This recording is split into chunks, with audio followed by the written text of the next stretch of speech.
तुम्हें लगता है तुम लेट हो, तुम्हें लगता है जिंदगी तुमसे आगे निकाल गई है। तुम रोज दूसरों को देखते हो, कोई सेटल हो गया, कोई कामयाब हो गया, और तुम खुद से पूछते हो मैं क्यों पीछे रह गया। लेकिन सच ये है, तुम लेट नहीं हो। हम अपनी जिंदगी को दूसरों की अचीवमेंट से कंपेयर करते हैं, लेकिन हम उनका स्ट्रगल नहीं देखते।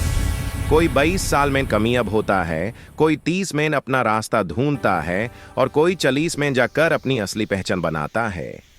हर इंसान का वक्त अलग होता है। तुम्हारा लेट होना तुम्हारी नाअहलियत नहीं होती, बल्कि तुम्हारी प्रिपरेशन होती है। अल्लाह किसी को भी बिना वजह वेट नहीं करवाता।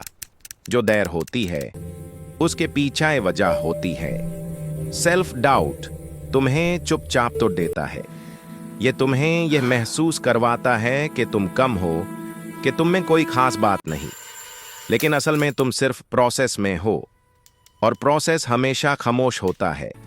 जो लोग आज खामोशी में मेहनत कर रहे होते हैं, कल वही लोग आवाज बन जाते हैं।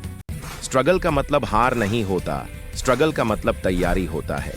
वो तैयारी जो तुम्हें सिर्फ कामयाब नहीं बल्कि स्ट्रांग भी बनाती है। जिंदगी कोई रेस नहीं जहां सबको एक साथ पहुंचना हो। जिंदगी एक सफर है, और सफर में रुकना भी पार्ट होता है।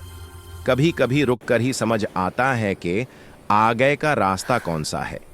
अगर तुम थके हुए हो तो इसका मतलब यह नहीं कि तुम हार गए हो। इसका मतलब यह है कि तुम कोशिश कर रहे हो, और जो कोशिश करता है वो कभी जाया नहीं होता। अपनी स्पीड पर चलो, अपने रब पर यकीन रखो, और याद रखो जो तुम्हारे लिए लिखा है वो तुम्हें मिलकर ही रहेगा। तुम लेट नहीं हो, तुम बस अपने वक्त पर हो। बस रुकना मत।